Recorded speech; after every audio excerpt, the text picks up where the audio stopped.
That's why I'm trying to make a better way.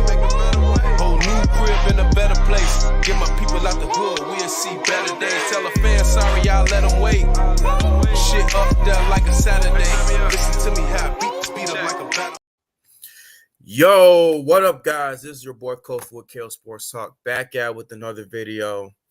And in today's video, guys, we're going to be talking about that heartbreaking loss the Chicago Bears took against the Cleveland Browns.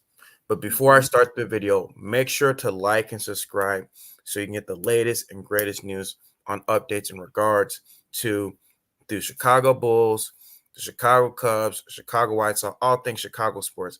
All right. And also that win against the Philadelphia 76ers. Hey, I'm going to also do a video on Kobe White and why he could be the next superstar in the making for the Chicago Bulls. But I digress. Let's get into this video. But before we start, Chuck, just introduce yourself to the crew. And let's go. Good afternoon, good evening out there in Kale Sports Talk land. I am Chuck Full Damage Miller, a.k.a. the biggest Bears fan that you know, baby. Sir. We here to fight to the death, to the last straw. And anybody that's ready to run up on this, whether you're a Green Bay Packers fan, a Minnesota Vikings fan, a Lions fan, you're a Kitty Cat fan, or whomever you are, come on, we ready. Bring it. And whether the Bears go 1-12, 0-17, 1-16, we're still gonna be making Bears videos because you know what? There ain't no Bears channel like us, bro. You know, the Bears are being down right now. You know, they're 5-9, but you know, we still gonna pump out that content. Even when the Bears were bad last year, we're still pumping out content. But you know, make sure to like and subscribe that video. Make sure if you're a true Bears fan, or just if you're an NFL fan, make sure to like and subscribe this video. But on to the video. So this past Sunday, man, oh my gosh, bro. Oh my gosh. It was just pretty much just summed up the whole entire Chicago Bears season, bro. Up and down. You know, the Chicago Bears, they're leading 17-7, going toward the end of the third quarter. And I felt like, you know, this was almost going to be like kind of like a defensive battle, even though it was, you know, first couple quarters. And then in the last quarter, the Bears just did the most Bearsiest thing. They coughed up that 10-point lead.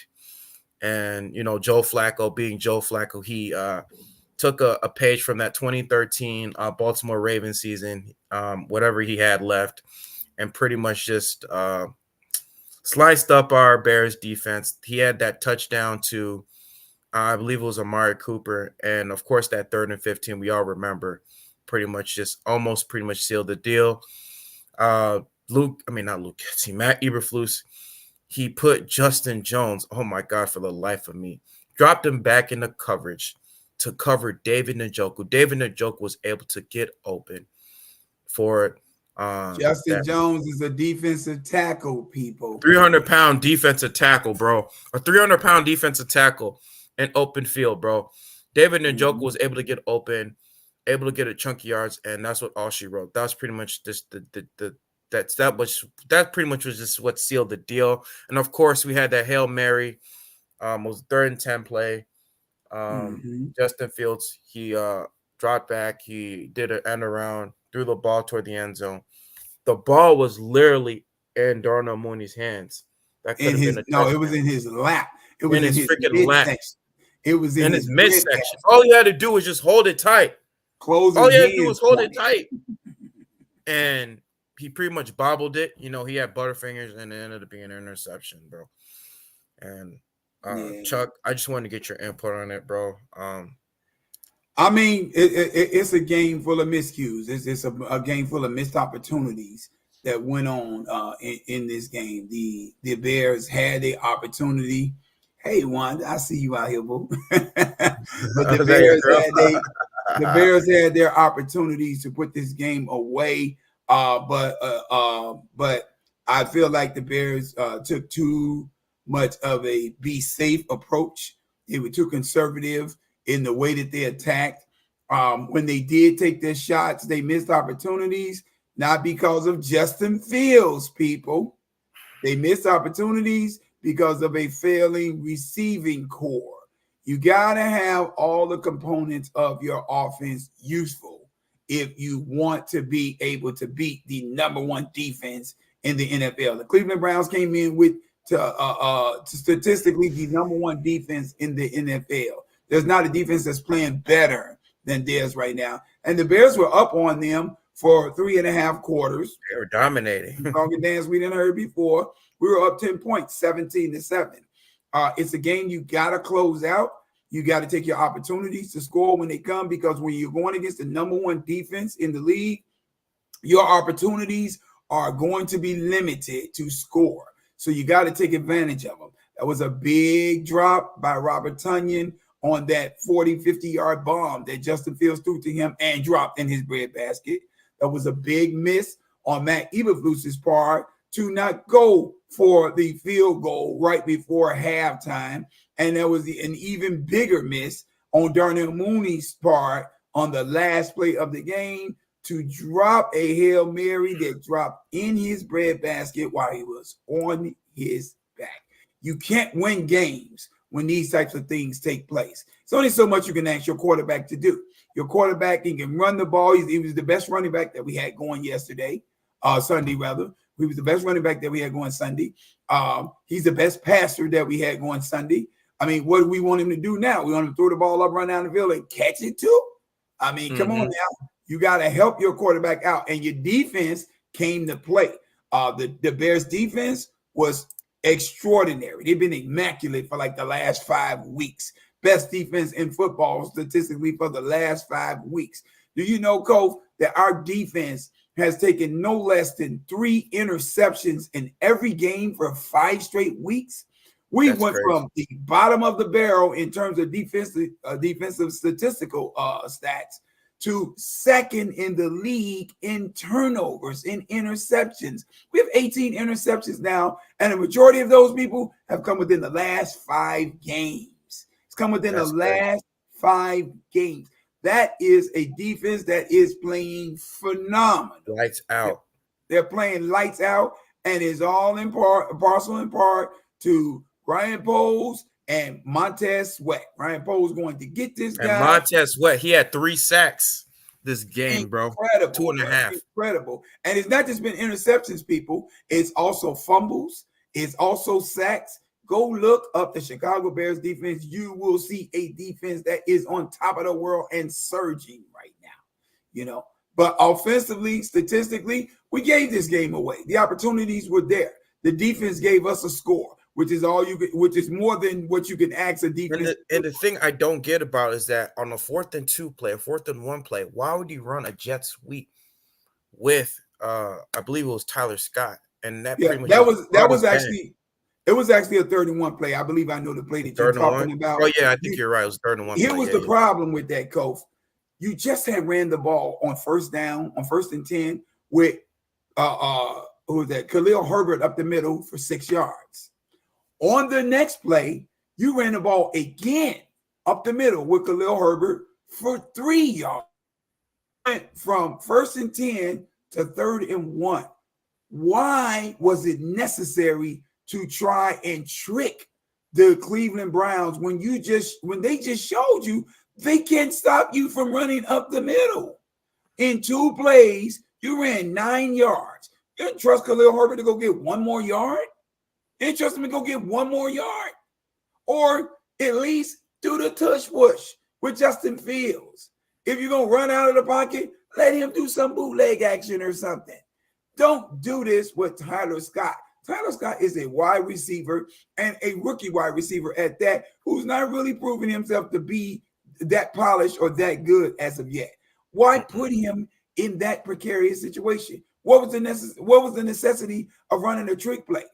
One thing I have learned, Coach, in my years of watching football, when you're running up on a solid, it's a very strong defense, you don't use a lot of trickeration against a defense like that. Or trying to get cute. You don't get cute with a defense like that. You go at them, you hit them in their mouth, you meet them where their strengths are. And the reason that you do that is to let them know that they're in for a battle. You are not going to back down. We're in for blood, bro. That's what we're in for. Absolutely. 3rd and 1 is an opportunity to go right at him. But what do? Luke Getsy getting cute, hands the ball off to Tyler Scott. He comes around the edge. Of course, they're prepared for anything coming off the edges because they've seen the Bears run 1,000,001 trick plays unnecessarily off the edges of trying to get around the edges. And so you get the defensive a defensive end or whomever it was popping free, catching Tyler Scott 3 yards in the backfield and making this a 4th and 4 situation rather than a possible 4th and 1 first down situation. Right. Just too many miscues, too much misjudgment on your coaching staff. And I, for one, and let me say this, Coach, I'm out for blood for all these people at this point that's going at Justin Fields' head. All of these armchair general managers, all these armchair GMs. Yeah, those 7 GMs, right? Talking about what Anonymous. the Bears need to do and how the Bears need to move. And we need to go get Caleb Williams. And we need to go get Derek May. And we need to leave Justin Fields alone and move him aside and get rid of him. I'm sick and tired of people who actually don't watch these games, sitting here critiquing and tweaking everything that Justin Fields has done. If you watch that game, you did not see a guy that had a lot of miscues. Matter of fact, you saw a dude that was actually helping keep us in this game. What you actually saw in terms of the downfall of our offense, you saw an offensive coordinator become too conservative. You had players after the game telling the press about it. A head coach become too conservative. A head coach, right? Darnell Mooney. Not going for a field goal when it was like before the end of the half, you decided to go for a Hail Mary when you could have kicked a field goal with Cairo Santos, even though he makes those types of that's his breadbasket right there, that 55-yard field goal. Right. Yeah, and the rationale that, and I saw the post-game press conference with Matt Eberflus, the rationale that he gave, because the press is, Chicago's press is always going to be on top of it. They're asking him about why we didn't go for the field goal, 55-yarder. His rationale was, well, the wind was blowing in that direction, and the wind was blowing at like 8 to 13 miles an hour, and that technically, quote unquote, put us out of Cairo Santos's range. Lies, and more lies. Because I just saw 2 weeks ago against the Minnesota Vikings, you bring Cairo Santos in to kick a 55-yarder in that game, and he hit it with no problem. Now I get that, Matt Eberflus may think he's a meteorologist, and so he understands wind and dexterity and all of this here. And I'm not even trying to be funny when I say that. Maybe he does think he's got it figured out. But in that situation, right before halftime, was like 2 or 3 seconds on the clock. Bro, you got to give your team a chance to come out of that situation with points. Cairo Santos, people, is one of the best field goal kickers in the game today. This man is second or third to maybe who we talking about? The kicker for Dallas is rookie. Percentages. Yeah, against I think the first is what's his name from the Baltimore Ravens. Justin Tucker. Justin Tucker, yeah. Right. And then the kicker from Dallas, this kid is a rookie. He hasn't missed a field goal all year. So we'll give Cairo Santos third on that list. But percentage-wise, we're talking high 90s of field goal percentage, a percentage of field goals made, people. Are you telling me you have that little faith in your field goal kicker who's kicking at this gargantuan level of success percentage-wise? You're telling me you got that little faith in him to at least give him the opportunity to kick the field goal? That's ridiculous. And this, people, is a microcosmic reason, of a bigger issue, a macrocosm of the bigger issue as to the reason why the Chicago Bears need to part ways with Matt Eberflus at the end of this year. They need to part ways with Luke Getsy. Luke Getsy gets cute. He does too much. What's going on, Real Street Sports Talk? He gets cute. Yeah, he gets cute. He does too much in terms of play calling. Now, don't get me wrong. Luke Getsy is not a complete bust as an offensive coordinator. He's drawn up some beautiful plays, like the play we saw him do with DJ Moore last week, running the Wildcat against the Lions for a touchdown. That's a beautiful play design. So beautiful that that Sunday evening, the who was that? The Las Vegas Raiders, they copied it. They put it in their game plan and they scored a touchdown on it. So he does have his moments, but you've got to understand when you're drawing up X's and O's, you've got to understand game situation. Not every game situation calls for a trick play.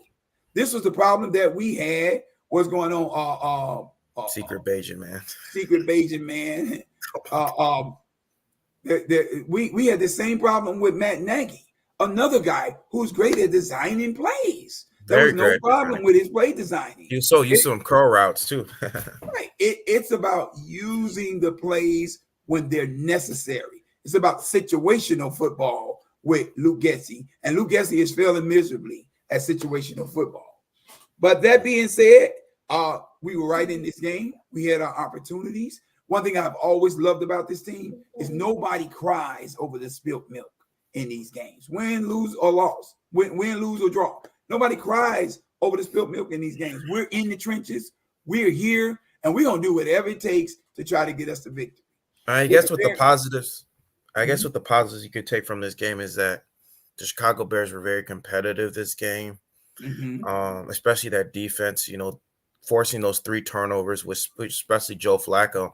And people don't forget, man, like I even think this team is better with Joe Flacco.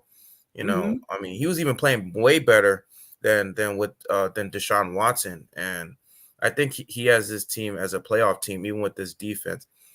And don't get me wrong, Coach, Joe Flacco, he is an old quarterback. But he's very Flacco good. Is a Super Bowl MVP, people. He's a Super Bowl MVP. The dude who has dominated at this level before. I mean, he beat Tom Brady head to head. He beat Peyton Manning head to head, and he beat that San Francisco team. And people forget he had one of the best playoff performances of all time, bro. So he's not no slouch. But I mean, this defense, we definitely competed with this tough Cleveland team. And with the way Justin Fields played, he played a lot better than what people expect. It's like if you look at other teams that the Cleveland Browns have played, look at the San Francisco 49ers. Brock Purdy, let's look at his stats against the Browns.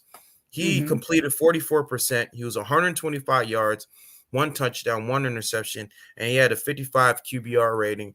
If you look at Lamar Jackson against this Browns defense, he had 223 yards, 1 touchdown, 2 interceptions, and he had a 49.7 QBR rating. If you look at Trevor Lawrence, he completed 56% of his passes, 257 yards, 3 touchdowns, receptions with a 65 QBR rating.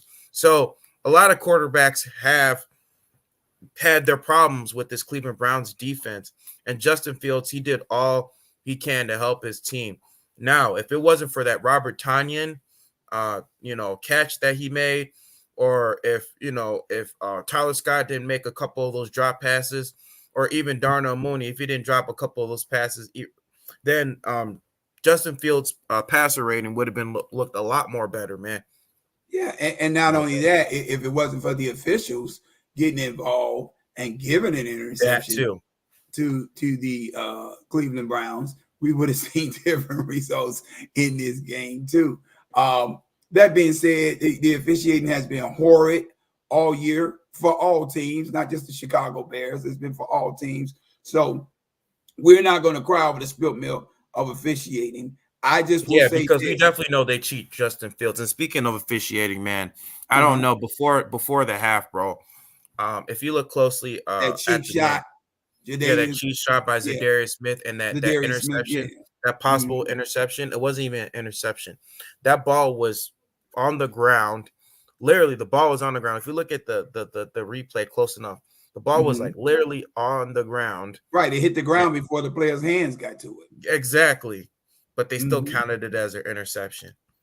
Yeah, well, like I said, the officiating has been horrid for everybody around the league. I even saw where the Philadelphia Eagles got cheated out of the game last night with a last-second interception that really wasn't in play, but the officials made their mind up that it was going to be ruled an interception, and the Seattle Seahawks was going to get the opportunity to win. So I don't know. It's been going on all year, and like I said, it's not just our team that's dealing with it; it's everybody. But I will say this: this league has got to get to the point where if you're going to protect your QBs, if you're going to respect the safety of your QBs, that you do it for all QBs. Exactly. You can't pick and choose who you're going to do this for.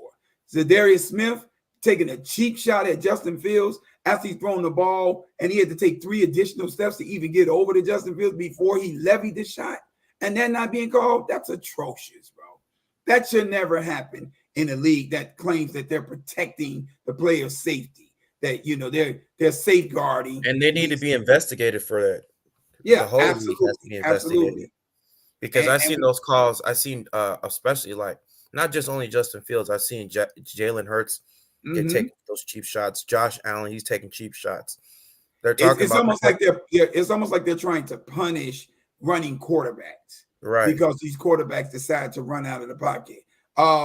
It's okay if you allow them to get hit while they're running, but if they're standing still in the pocket, explain to me why you're allowing that to go down. Or if they take a knee, if they're down and they still get like a headshot. Yeah, it's just utterly ridiculous, bro. Utterly ridiculous, but like I said, we're not gonna blame the officials for this loss. The Bears we had our opportunities, bro. We had our chances. This is a part of the growing pains of a young team and a coaching staff that is inexperienced. You gotta learn how to win, and to be honest with you, I'm over it. I'm sick of the idea that this coaching staff still has to learn how to close out games when you're up 10 or more points. Do you know the Matt Eberflus now has the dire distinction of being one of the few quarterbacks in NFL history to blow 3 games in one season where his team was up by more than 10 points in the fourth quarter. 3 games we've lost in one season because this dude does not coach well. Or he makes bad decisions down the stretch. If he coaches those games right, we're 8-6 right now. We're not looking at 5-9. Looking at an 8-6 record and a potential playoff run. But he's going through his growing pains. And this is what we got to deal with until the season's end. At least until the season's end. But right now, I'm gonna focus on the positives. I love the way that our defense is playing. It's playing lights out. I love the way that Justin Fields is playing. He is formitting himself to be a formidable foe for years to come against all the defenses that are out here. Is he putting up gaudy numbers? No, but consider the last 3 teams he's just faced, bro. He faced the Minnesota Vikings. That's a top 5 defense that blitzes at 60% of the time. He faced the Detroit Lions. The Detroit Lions are leading our division. That's a 10-4 team. They're second in the NFC right now. Exactly. And then he turned around and faced the number 1 defense in the NFL in the Cleveland Browns and put the team in every possible position to win this game. This is called quarterbacking. I don't know what the hell everybody is looking at when it comes to Caleb Williams and Derek May, that's making them fall in love with quarterbacks who could potentially be a 33% hit and a 66% miss coming into this draft. And all these Bears fans are chanting, draft Caleb Williams, draft Drake May, and even saying, put Tyson Bagent in. Like, bro, no. Tyson Bagent would not have put up. It would have been a blowout if Tyson Bagent was in. It would have been a total blowout, bro. Justin Fields is not only making timely plays, but Justin Fields is actually you just made the secret Bagent man a little upset there, bro. He's not trying to take shots at Bagent, bro. He's just making the point that Justin Fields is the right guy for this job. Justin Fields not only making timely plays with his legs, but you're watching this guy throw the ball on the numbers down the field. And he is doing it consistently. He is threading the needle. and making plays, making throws in between coverages, in tight windows. Justin Fields is playing football. I don't know what the heck these armchair GMs are seeing, but because you don't like him and because you think he's a loser, does not make this man a loser. If the Bears keep this guy and do what I believe Ryan Post will potentially do, do what he did last year in the draft, take the number 1 pick, trade it away, and then, bring more picks in, get us receivers, whether that's, Marvin Harrison Jr. or not, who cares? Malik Neighbors, Brock Bowers, those guys. We just need hands that can come in here and catch the ball along with DJ Moore and Cole Kmet. If he does that, I guarantee you in the next 2 to 3 years, you'll see this Chicago Bears team led by Justin Fields in a Super Bowl. Take it or leave it. And you don't have to like my comments, people. It is what it is. This guy said Justin Fields is the best quarterback Chicago has ever had. I'm not gonna go that far, bro. Yeah. I think we had this guy known as the Punky QB, known as Jim McMahon. I don't think he's better than him right now. Jim McMahon went 15-1, took the Bears to a dominating Super Bowl performance against the New England Patriots, where he won the game 46-10. He was the best quarterback in football that year, and it wasn't even close. And statistically speaking, if you want to talk about statistics, Jay Cutler is the best statistically speaking Chicago Bears quarterback has ever had. If you're statistically speaking. If we're looking at passers. Now we're going passers. I'm going to give an honorable mention and to touchdowns. Eric Kramer, bro. Eric Kramer. He was a beast over here with Curtis Conway and Jeff Graham, man. He was a beast, bro. He was a beast, Yeah. What's going on, yeah, Ron? but, I see you out there. What was I going to say? I don't understand why, the Bears fans, I'm not even going to say it, but, it just baffles me, man. I look at everywhere. A lot of these Bears fans, they talk about Justin Fields is not good. We need to draft Caleb Williams. And you don't understand that Justin Fields is one of the best prospects we have ever had, drafted, in terms of athleticism, in terms of his ball speed. I mean, maybe they need to hear it this way, Kof. I'm going to say this. I'm going to look in the camera when I say this. People, Justin Fields is not our problem. He's not the problem. He is not the issue in Chicago.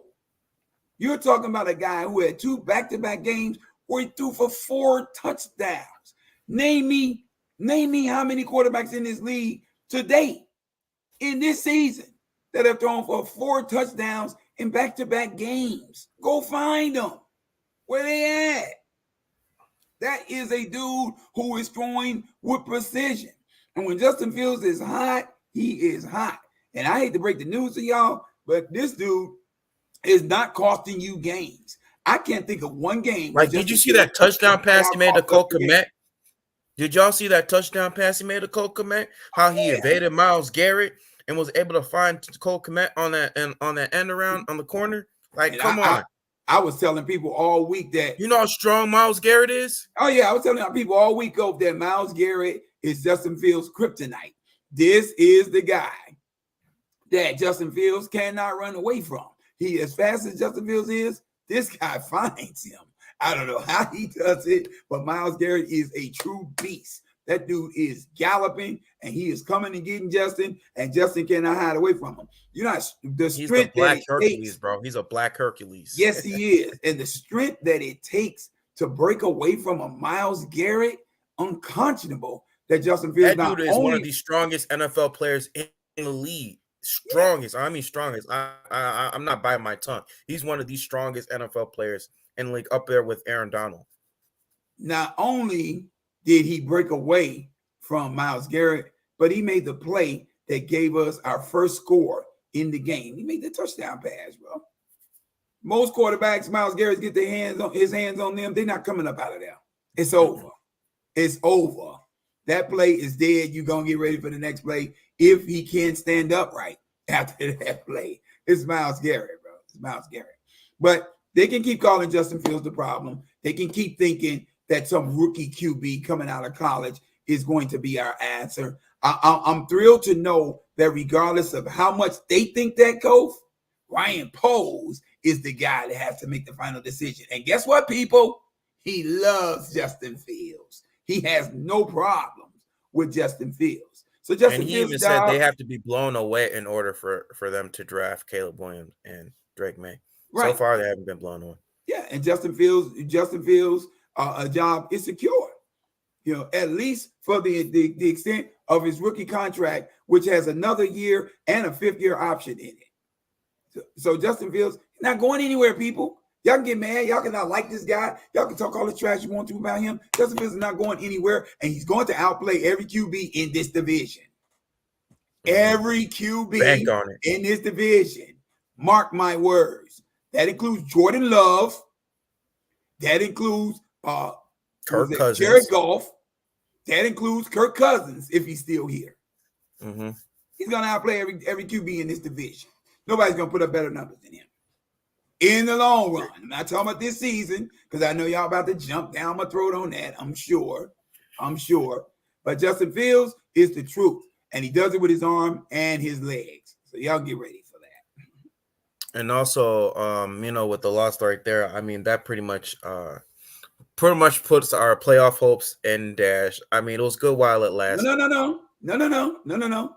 Actually, the NFC is so bad this year that outside of the top four teams are the San Francisco 49ers, the Dallas Cowboys, the Detroit Lions, and the Philadelphia Eagles. Outside of those top 4, everybody else is teetering around 500. So this deal, I can't believe I'm saying this with 9 losses, keeps the Bears alive with the outside opportunity of making the playoffs. We have not been eliminated. And if we run the table, got 3%. But if we run the table, look at these teams that's out here playing. We're seeing ups and downs with all of these teams, bro. We see the Seattle Seahawks go out here and beat the Philadelphia Eagles last night. But Seattle's coming off a 4-game losing streak. They lost 4 games before that. We see the Green Bay Packers go and beat the Kansas City Chiefs, and they beat the the Los Angeles Chargers, and then they go out here and lay an egg against the New York Football Giants and Tommy DeVito, the actor, whoever you want to call him. And then they turn around and let Baker Mayfield set the world on fire in Green Bay. Baker Mayfield, bro. And we got egg on our face from Joe Flacco, but Baker Mayfield too. Both of these old turtles is the ones that's doing these things in. But my point is that there's opportunities here. We just watched the Minnesota Vikings have an opportunity to put away the Cincinnati Bengals. They're up 17-3 in the 4th quarter, and you watch Cincinnati come back with this miraculous comeback, outstanding catch at the end of the game or near the end of the game by T. Higgins for a touchdown, and they come back and they lose that game in overtime.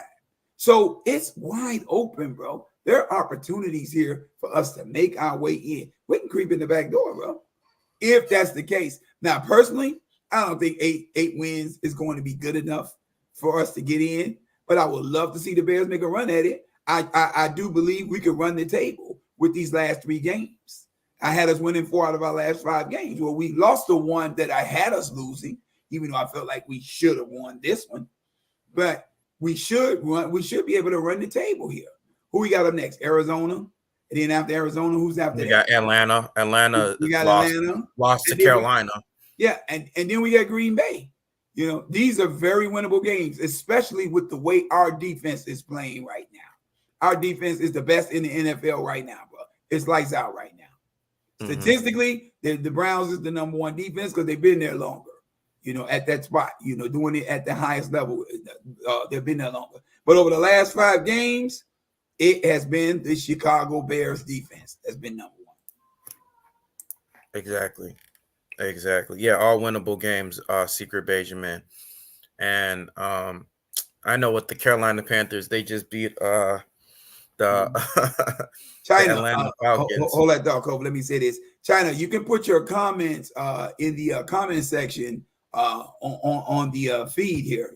Put your comments on the live chat. Go into the live chat and put your comments in there so that people can see what you're saying. That's my daughter. She's giving me some comments through the phone. But I want really? to give them. Yeah, I want her to give them publicly so everybody can see, what her comments are. But yeah, so the Bears, as dire as it seems, people, we're still not out of this thing. Now, personally, I'm a little concerned with us making the playoffs. And the reason I say that is not because I don't think we have the necessary tools or the players or the weapons or what have you to get this job done. I just think it is definitely necessary for us to change coaching staffs. And you're going to be hard pressed to tell ownership that they need to get rid of coaches if the team makes the playoffs. That's going to be like a badge of honor. That's a check mark on the resume of what you look for from a coach. So if the team makes the playoffs, then you're not going to convince them that we need to get rid of this coaching staff. So I would love for us to go 8-9 and miss the playoffs. I'm just being honest with you. Yeah, playoffs would be great. And with the little chance that we have, the Seattle Seahawks, they beat of course, the Philadelphia Eagles yesterday. So a few things have to go our way. I believe the Minnesota Vikings, they have to lose to at least they have to lose to the Lions twice, or one or the other, either lose twice in order for us to at least have a chance. Right. The Los Angeles, Rams, they have to lose out twice as well. I don't see the Rams losing out twice. I think they get in, bro. Yeah, they probably going to get in. But, if we ever have a chance, they have to lose out at least twice because due to the strength of schedule.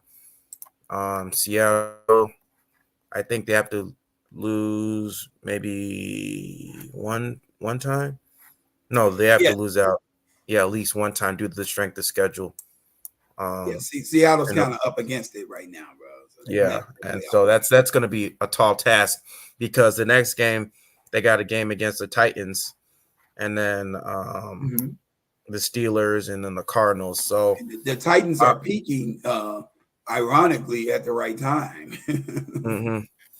So it's a chance, but it's a slim chance. But like they say in the movies, so you're saying there's a chance. That's all we need to know. Yeah. Give us a chance. A very slight chance, but there's a chance. And as long as there's a chance, there's a reason for us to play ball. What I would love to see. Even if we don't go to the playoffs, I at least want to see progress. I at least want to see us run up the score because we have nothing to lose at this point. Because even if it doesn't matter, even if we don't go to the playoffs, even if we do have a chance, we have nothing to lose. Right. I want to see at least some progress this season. I want us to at least win 8 games, make progress from what we did last season. Because last season we won 3 games. I want us to see at least win 8 games this season. That's all I want. That's all I want. I want to see us learn how to close out games. I want to see us learn how to do that. I want to see us learn how to win when we're up.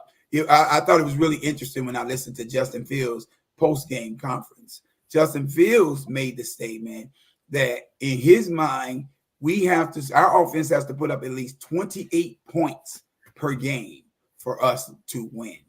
I love that. That's his mentality. That 28 points has to be the floor for us to win games. When you got a quarterback thinking 28 points, that means in his mind, he's processing that he needs to score no less than 4 touchdowns a game for us to win. If we get to that, if that's our marker, our watermark for us winning games, and we can get to that every game and learn how to close those games out too, this team will be hard to beat. It would be incredibly hard to beat a team that's giving you 28 points a game. With the defense we got, good luck. Good luck. And question, bro. So looking into the draft and looking in the free agency, what do you think the Bears could do, if they, want to take that next step to being a playoff contender? Me personally, I think we need to draft a wide receiver because Darnell Mooney. Absolutely. The ship has pretty much sailed for Darnell Mooney. I don't think he's coming back next year. dropped way too many passes, bro. And even during this whole entire season, him and Justin Fields, they didn't have of a connection at all this entire season. So I think the ship has kind of sailed for Darnell Mooney, you know, and I think wherever he goes, all the best to him. But I mean, at this point of the season, it's kind of too little, too late for him. And even at points during the season, it kind of felt like he was kind of teetering, like he was almost kind of like teetering in some type of respects. He wasn't like kind of giving too much of his all from what I've been seeing on the field, from what I've been watching closely from him. But I don't know. Well, Darnell Mooney has voiced his frustrations with the Bears brass about the way he's being used. He does not feel like he's being used enough in the offense. And Justin Fields has made it a point in the last 2 or 3 games to really focus on getting the ball to Darnell Mooney. But once he throws the ball to you, Darnell, you got to make plays, bro. You got an occasional great catch by you is not good enough. What the Bears need right now from the rest of the receiving core outside of DJ Moore and Cole Kmet is consistency. We need consistency in the catches. You can't be a receiver or a tight end and drop open passes. You can't miss your opportunities when it's time to catch the ball. If the ball hits your hands, the rule of thumb for every wide receiver, and they're taught this from youth football on up, if that ball hits your hands, you're supposed to catch it. Point blank, period. No excuse. Darnell Mooney used to be the number 1 receiver for the Chicago Bears offense, and he knows, so he full well knows what is required of that of receivers on this team. If you're watching DJ Moore shine and do what he's doing, and you're not able to at least match or come comparable to where you're complimenting what that man is doing on the field, then you become a liability, not a gain on this team. So there, for me, the Bears definitely have to move in a different direction at the wide receiver position. Marvin Harrison Jr. would be perfect. He would be beautiful. But I don't think that the Bears need to go all out with the number 1 draft pick necessarily to go and get him. I think Ryan Poles is as brilliant of a GM as I've ever seen in Chicago or anywhere else to set this team up where they have the number 1 draft pick last year and are able to trade it away to get a number 1 receiver, to get everything else that he got in terms of draft capital from Carolina, and still come away with a quality team put together, and you set yourself up for the following year to be able to do the exact same thing with another number 1 pick. It is brilliant, bro. It is brilliant. So for me, if I'm Ryan Poles, if they say if it ain't broke, don't fix it. I'm doing the same thing again this year that I did last year. I'm trading that number 1 pick away. I'm dangling in the air. I'm seeing who's on the take, who's willing to give up a 2025 number 1 draft pick and a star player right now for this pick so that they can get better right now so that we can add more for the future. And I'm going down in the draft. And my goals, my targets would definitely be to get another receiver, another big play receiver. But if it's not Marvin Harrison Jr., I'm not losing any sleep over that. He's not the only good receiver. And you know what? I don't know if you watched, but have you seen Chicago Bears now? A lot of the trade scenarios. One of their trade scenarios, they had 2 of them, which really I thought were really good. Was one with the Raiders. Okay. They had the Chicago Bears trading the number 1 pick with the Raiders for their 9th pick overall. Like we did last year. Yeah, their 9th pick overall for that one, and then also included. No. It was a Max Crosby. It was Max Crosby. I think, and then a 2025 2nd-round pick, and then they had another one where this was really crazy, bro. Okay. They had the Seattle Seahawks trading their pick for the Chicago Bears number 1 pick for. Let me say this. Three. Let me tell you, 3 first round draft picks. So their 2024 first round draft pick, their 2025 first round draft pick, their 2026 first round draft pick, and DK Metcalf, bro. There's no way Seattle is going to give us all of that. I'm like, that's just actually. I'm like, bro, that's crazy, bro. I mean, that's the biggest fleece in NFL history. It depends on how bad Seattle wants it. I don't think that the Seattle Seahawks are hurting at their receiving core enough. No. Or at the quarterback for that matter, enough to be willing to give all of that up.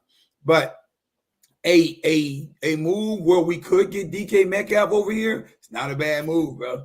That's not a bad move. And just, if they're gonna make these takes and give these assertions, they have to be more realistic and reasonable. That's not realistic. Not at all. But 3 number 1 picks and DK Metcalf, talk about giving the Bears a haul. That'd be ridiculous. We'll be set up to have the number 1 pick for years to come, bro. That'd be crazy. In the NFL, I don't think they'll ever allow that, bro. I don't think they'll ever allow that to go down. A perfect scenario, and my guy, one of my guys, Park Tart, who goes on Real Street Sports Talk with us, Park Tart points out that the Chicago Bears could trade their number 1 pick to get to the New England Patriots, get the New England Patriots number 2 pick and other draft capital down the road. Could possibly get their number 1 pick for next year in next year's draft. There are 1,000,001 scenarios that could come into play with this, but I think the best move for Ryan Poles to make is to do exactly what he did last year, bro. Dangle it out there. Let's see what's coming up. But for me, if I'm the Chicago Bears with the number 5 pick, regardless of what he does with the number 1 pick, the number 5 pick in his draft, if it falls to us, I'm going to get a center. And I'm in love with the center from Oregon, bro. That center at Oregon is a beast. And the Bears need to plug away at that center position. Lucas Patrick was exposed Sunday, bro. And as much as I love Lucas Patrick because he is a teamer, he plays hard, and he gives his all. And he's not a complete slouch, at the center position, but he's gotten old, bro, and he's getting beat. And every time he gets knocked over or hit too hard or falls down, he's gone for the rest of the game. The Bears need to get younger at this position. We need to get stronger. We need to get more durable. I'm watching blitzes come in that game at Justin Fields directly up the middle, coming directly up the middle, and that should never happen. Not with a stonewalling center in that middle. I definitely we need a agree. guy like an Olin Kreutz who used to be here as our center when we went to the Super Bowl in 2006. We need a stud at the center position. Out center, yeah. And we also need some depth at left and right tackle too. Somebody who could be like a swing tackle. I was looking at some possible left tackle positions. That one kid from Notre Dame, Joe Alt, and another one, that one kid Olawatimi from Penn State. Those are some good possible left tackle positions, we could pick up because like you said, Braxton Jones, he also got exposed to. He gave up 8 pressures. But it's game. Myles Garrett, bro. You got to cut him some slack on that string. Myles Garrett gets by everybody, bro. He gets by everybody. Nobody. But still, what's his name? Also got hurt too. Tevin Jenkins too, and so we definitely need some depth. So to me, if I'm Ryan Poles, my biggest attack in this draft is offensive linemen. I'm just loading up on offensive linemen, bro. Some good centers in free agency. Carter Williams is a name to keep an eye out for. I would agree. Secret agent, man. But I just think this is the thing, and we've seen the Detroit Lions do this, where they kept getting all of these high draft picks, and they just kept loading up on offensive linemen. Okay, the Bears don't have the greatest history with picking offensive linemen that are studs, but even if you don't have that history, when you got the draft capital, just keep stockpiling them until the stud rears his head. That's what I would do. I think the ship is sailed on Cody Whitehair. I think, he's going to hit our salary cap if he stays here another season for $13.65 million. We don't need that hitting the cap. So at this point, I love him. He's a great guy. I think it's time to move away from Cody Whitehair. We got to get some help behind Tevin Jenkins, because as you see, he's getting more and more injured, even though he's a stud. He's nasty in the trenches. Lucas Patrick is old and over the hill, We got to get younger at these positions, bro. And we got to get need it some depth. Yeah, we got to get it to where that wall is solidified in front of Justin Fields. And I don't know if people have noticed in this, but Justin Fields is progressively getting more comfortable standing in the pocket. That's a good sign. That tells me that a lot of our draft picks or a lot of moves that Grandpa's made. I think this is your daughter right here. They're starting to pan out. There she goes. Hey there, China. Yeah. So they're starting to pan out. So we need to stockpile there. I don't think it's going to be hard for the Bears to get quality receivers, bro. We've got an up and coming team. We got an offense that's on the rise. Justin Fields is electric. And there are players in this league who want to come and play with this guy. Matter of fact, since I'm talking about that, players in this league who want to come and play with this guy, I don't know if you saw this post-game interview where they were interviewing DJ Moore about the locker. Yeah, I heard about that. They asked DJ Moore about the Bears potentially making a change at quarterback. I don't know if you can find that, but if you could, why don't you show I'm going to bring it up. I actually found it. I'm going to bring it up. I actually got it right here. I got it right here, bro. I'm going to let's show the people and let's tune into what DJ Moore has to say. Because, we all armchair. None of us are playing in the NFL. Let's listen to a guy that's on the team that's actually playing in the NFL. Yeah, I don't know. Y'all asked me that, last week? Somebody asked me that last week. I'm still like, bro, where are y'all seeing this? Like, what makes him not the quarterback for the Chicago Bears right now? I get y'all got everybody coming out.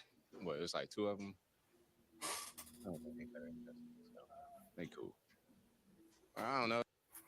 See that? Now, what did he say? What did he say there? Coach, right there at the end about those two quarterbacks. I would love. He's like saying he's not. They're not better. Yeah, if you could turn it up a little bit, I would love for them to hear what he says about this.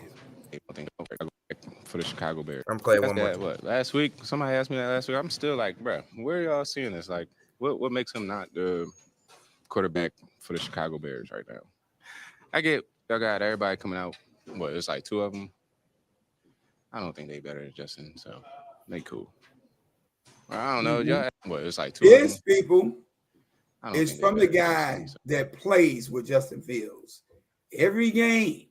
This is the guy that he's throwing to. This is his number one receiver. Telling you from his experience, from his knowledge, from playing with Justin Fields and watching what these guys are doing in college, that man is telling you those guys, you're talking about Caleb Williams and talking about Derek May. Those are the two main guys everybody's talking about. They're not better than Justin Fields. As great as those guys are, and don't get me wrong, y'all, I'm not taking nothing away from Derek May. I'm not taking nothing away from Caleb Williams. They may come into the NFL and be phenomenal talents, but they're not going to do anything any more spectacular than what we're already seeing from Justin Fields, people. So all of this run away from Justin Fields stuff is ridiculous, and it's asinine, and it's stupid for all these armchair GMs. Think about what Ryan Poles just did. He just went and built an entourage of a team, both offensively, defensively, and special teams that came over here, and a lot of their motivations was because they wanted to play with Justin Fields. If you go get all of this veteran talent on this team, if you go get all of these players, sign them in, book them in to be a part of this, and then you make a change at quarterback, you just set this franchise back at least another 2 to 3 years before they can start looking at winning. Now you're going through this process all over again, and now you've made everybody that signed on board to be here begrudging, because whether it's Justin Fields or not, they want to come in here and play with a quarterback that can help them win and win now. They don't want to have to wait on a guy. And it's dumb to want to bring a guy in and tell him, jump out here and do better than Justin Fields. That's just dumb. Right out the get-go, you're expecting a rookie quarterback just to jump out the get-go and just, do better than Justin Fields. Like, seriously, that's not going to solve our problems. That's not going to solve our problems if we draft another quarterback. It's not. It's actually going to reset us back another 2 3 years. And for all you armchair GMs, let me ask you this. Where are our problems on this team? You put that in the comments, people. I would love to hear it, because I'll let you know where I see our problems at. Our problems. I would actually like to bring these GMs over here and have a debate with y'all. Hey, they more than welcome, bro. They more than welcome to jump on in here whenever they ready. But our problems, from what I see them, our first biggest issue, number one priority, is coaching staff.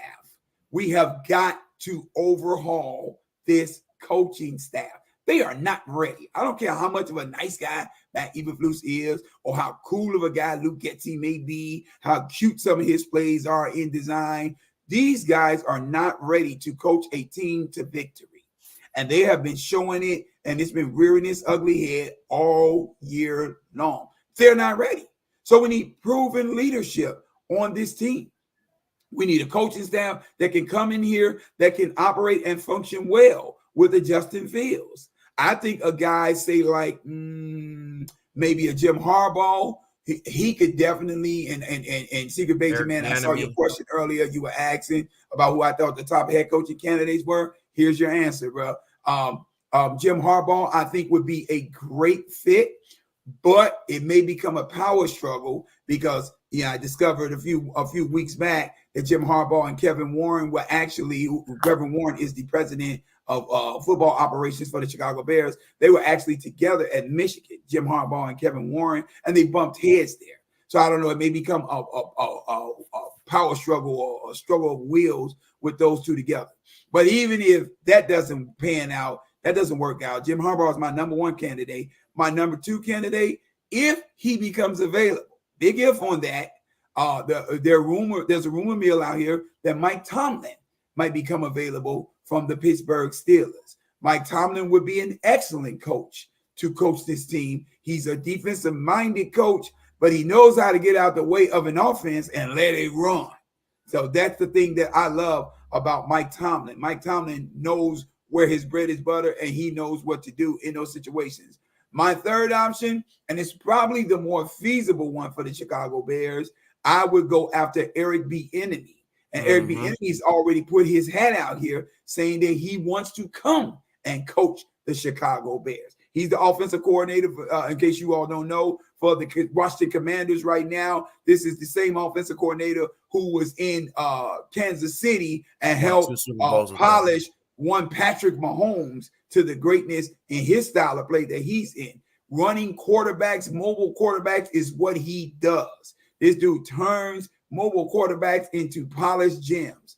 He's got a guy over there right now in Washington, Sam Howell. May not be the greatest quarterback, but this guy is on the move, and he is making plays, and he is making things happen for the Washington Commanders. They just have a sucky team all in all across the board. But he would be, I think, a great fit with Justin Fields, and that would give us room to get a defensive coordinator up in here, somebody who could continue to coach this defense to greatness. Now, let me say this. I know there are a lot of fans out here who are looking at the way our defense is playing, and they want to give Matt Eberflus credit for that. In all honesty, I'm watching what the Chicago Bears defense is doing. All we're doing, people, is running a base defense. We're not running anything spectacular. We're running a base coverage defense. We're dropping back in zones, and we're playing the ball, which is all we need to do with this type of talent on this team. If Matt Eberflus gets any credit for the performance of this defense of late, he gets credit in the regard that he's learned to get out the way and just let them play. So I'm going to give him credit for that. But Matt Eberflus and his philosophy and all of this stuff, it's never come to it's all mute.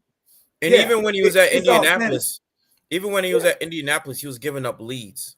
If you look back in his last 3 to 4 years, or with the Indianapolis Colts, he was giving up them fourth quarter leads. If you look back at some of those games.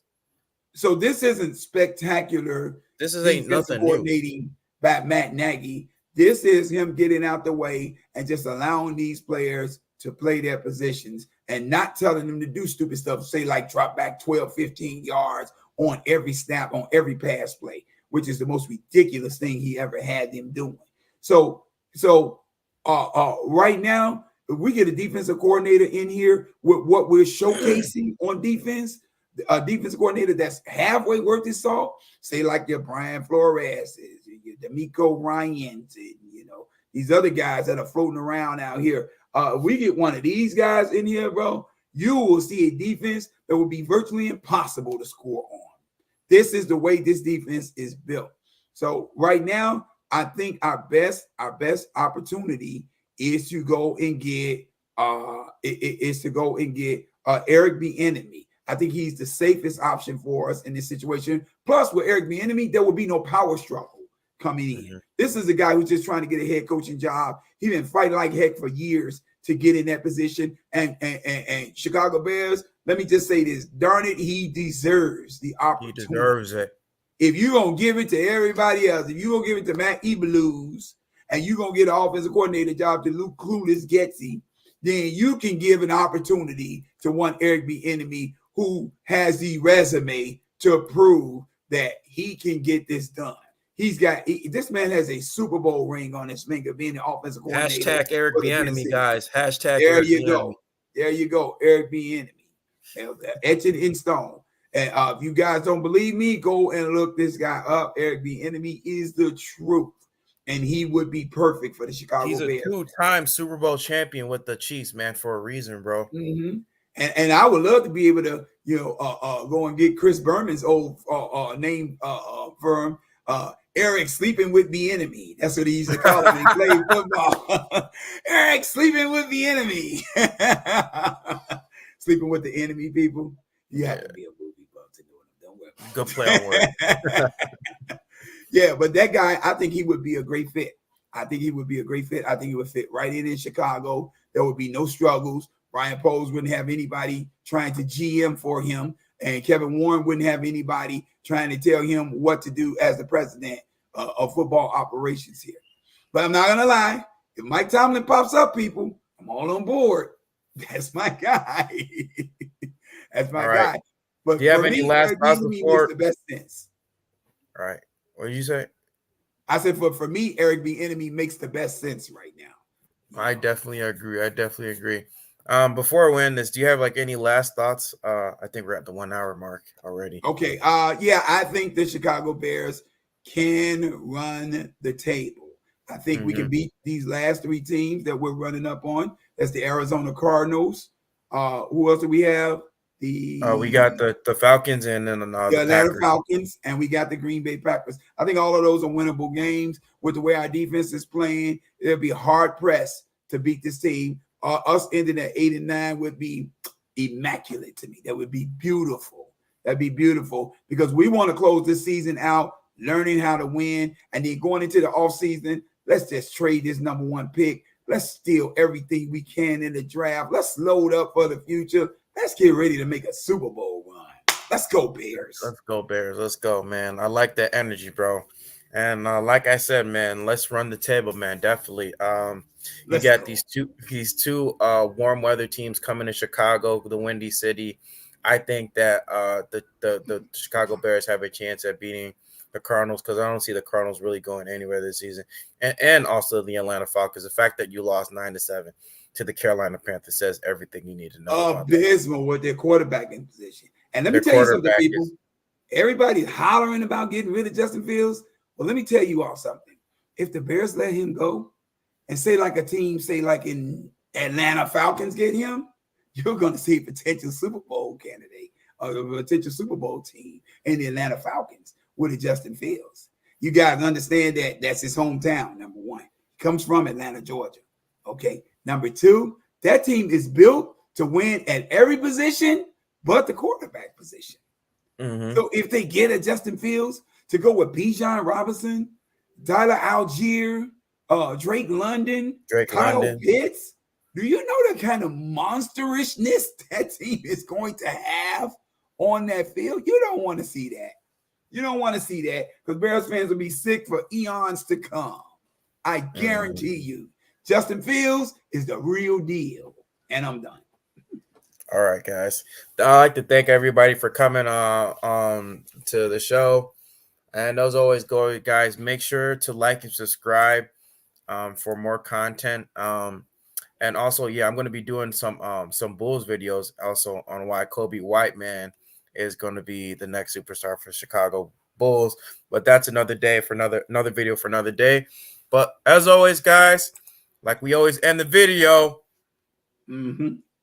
Chicago up, Bear down. Down. All right, guys, peace. That's why I'm trying to make a better way. Whole new crib in a better place. Get my people out the hood, we'll see better days. Tell a fan sorry, y'all let them wait. Shit up.